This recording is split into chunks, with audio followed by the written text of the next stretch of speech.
Hello, I'm the Anime Viewer 66, and today we're going to be taking a look at the slightly yaoi, slightly yuri, slice of life, romance, comedy, fangirling, otaku to the max show, Kiss Him, Not Me. The plot is as follows. We start off with our main character, Sarinuma, who is a somewhat overweight girl who is a hardcore otaku and a fujoshi for life. Like, seriously. She loves every yaoi love ship she can possibly find, and it's both entertaining and adorable to watch her go all hyper fangirl all over the place. However, she has a bit of a problem, and that is one of her favorite characters has died in the show.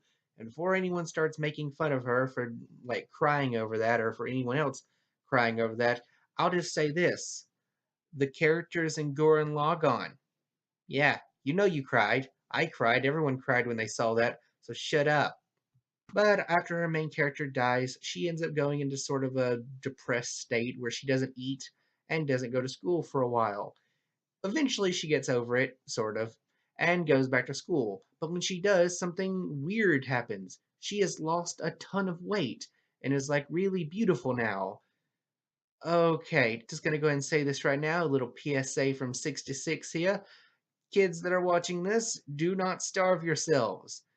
I know that weight loss is a hard thing to do and everything, but the only way to do it is sadly diet and exercise.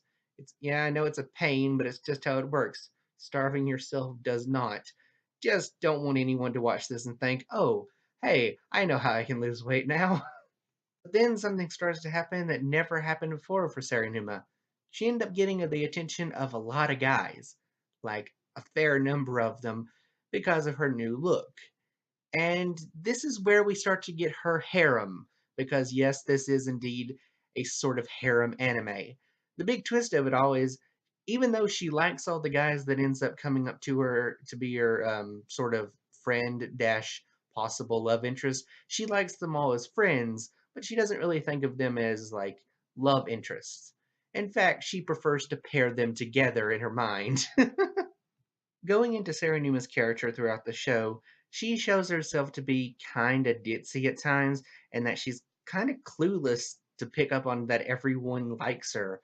Like, everyone really likes her and wants to date her, and she's just kinda like, I can't handle that sort of thing." Like, she really isn't the type of person to be in a relationship despite all the people wanting to be in a relationship with her.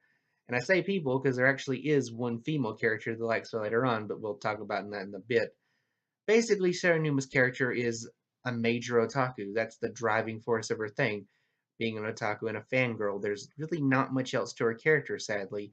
But there wasn't really anything else that needed to be in her character, because every time she was on screen, she was thoroughly entertaining.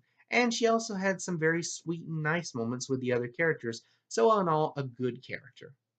First up in her harem is Igarashi. This guy has absolutely no character, like at all.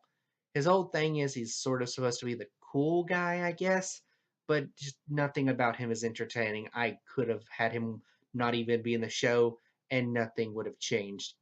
Totally worthless character, in my opinion. Next up is Nanashina. Okay, this guy seemed to be basically a male tsundere. Hated him when he first showed up because he seemed to be the biggest jerk around. But as the show went on, you saw that he had a more sensitive side, particularly when it come to people he cared about, like Saranuma and his little sister, who I will go ahead and say right now, him and his little sister have this little thing where they sing along to this world's version of Sailor Moon, and it is freaking adorable. Then there's Shiomiya. The main problem with him is he lacks confidence. He's smaller and weaker than all the guys, so he sort of has a disadvantage there. But he's small and adorable, which allows him to sort of get into favor with Sherry Numa because she loves cute things, and that's where he gets his sort of advantage. The only problem being is that he's afraid that since he sort of is this cute mascot character and repeatedly gets dressed up like a girl because of it, he's going to be seen as sort of less of a man and maybe being seen as like a play toy, or maybe just straight up as like little brother character or something like that. But in any case, he's afraid that he won't be looked at as an equal to the other guys that are going after her favor. But I do like how they handle his character. I'm not going to spoil it, but basically by the end, they give him a bit more confidence, and I like how they handled it. Then, of course, there's Matsumi, a very intelligent, straightforward person who is actually very kind and sweet. He is legitly one of the only characters that cared about Sarinuma before she lost all the weight. Like, by the end, pretty much all the guys learned to accept her when she was bigger because, kind of a spoiler, she ends up gaining the weight back in one of the episodes and they all learn, oh, it's okay, thing. But he is the only one that throughout the entire thing, even before all that, actually cared for her. And that's why if she was going to end up with anyone, he would be like the second one I would want her to end up with. But the number one person I wanted to end up with was, of course, Nishina because Yuri is amazing. Okay, seriously, real talk. This show gets major props for being the first bisexual harem show, at least to my knowledge, to appear in an anime.